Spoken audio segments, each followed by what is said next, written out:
बार्शी शहरामध्ये आगामी गणपती उत्सव जवळ आलेला आहे। 7 तारखेला श्री गणेशाची प्रतिष्ठापना होणार आहे। बार्शी शहराचा सांस्कृतिक वारसा जर पाहिला तर अतिशय चांगला आहे। इथे सगळे सण मोठ्या उत्सवात आनंदाने साजरे होतात आणि सर्व जाती धर्माचे त्यामध्ये सहभागी होऊन उत्सव चांगला होण्यासाठी प्रयत्न करत असतात। गणपती उत्सव मंडळाच्या सदस्यांची आम्ही पोलीस स्टेशन स्तरावर पण बैठक घेतली, त्याचप्रमाणे माननीय तहसीलदार साहेब यांच्या अध्यक्षतेखाली सुद्धा बैठक घेतली।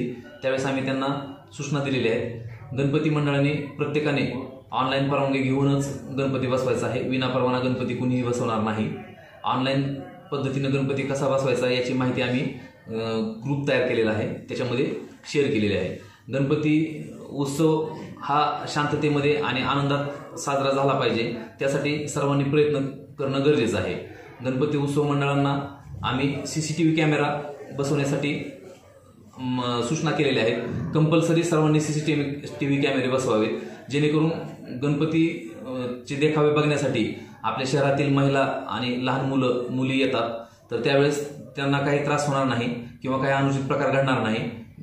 त्यामुळे ते CCTV कॅमेरे आपल्याला उपयोगी ठरणार आहेत। गणपती मंडळाचे देखावे जे आहेत ते शक्यतो खुले ठेवावेत, जेणेकरून दर्शनासाठी येताना किंवा ते देखावे बघण्यासाठी येताना गर्दी होणार नाही। जर हिडन देखावे ठेवले तर गर्दी होण्याची शक्यता आहे। गौरीचं विसर्जन झाल्यानंतर गणपती बघण्यासाठी घरातून महिला आणि लहान मुले बाहेर पडतात, तर महिलांना आणि एक विनंती आहे की त्यांनी त्यांचे दागिने मौल्यवान वस्तू जपून ठेवायचे आहेत। लहान मुलांकडे लक्ष द्यायचं आहे। प्रत्येक गणपती मंडळाच्या ठिकाणी पोलीस बंदोबस्त असणार आहे, शहरामध्ये पेट्रोलिंग पण असणार आहे आणि गुन्हेगारावरती आमची नजर असणार आहे। काही अनुचित प्रकार होणार नाही यासाठी आम्ही खबरदारी घेत आहोत।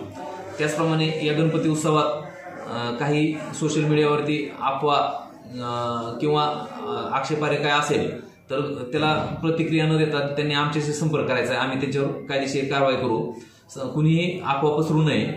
गणपती विसर्जनाच्या दृष्टिकोनातून एक महत्त्वाची गोष्ट आहे, गणपती विसर्जन करत असताना बार्शी शहर खूप मोठं आहे, घरोघरी सुद्धा बरेच जण गणपती बसवतात। नगरपालिका प्रशासनासोबत आमची चर्चा झाली आहे, तर घरगुती गणपती विसर्जन करण्याचे ठिकाण हे वेगवेगळे असतात, कारण यावेळेस पाऊस पण चांगला झालाय।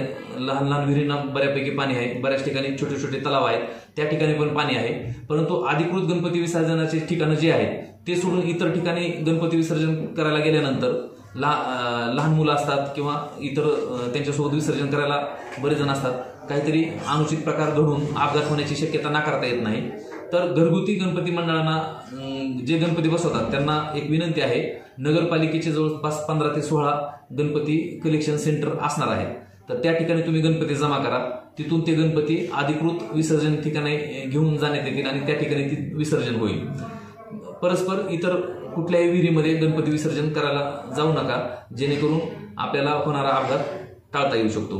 गणपती मंडळांना आणखी एक महत्त्वाची सूचना आहे की त्यांनी DJ डॉल्बीचा वापर अजिबात करू नये।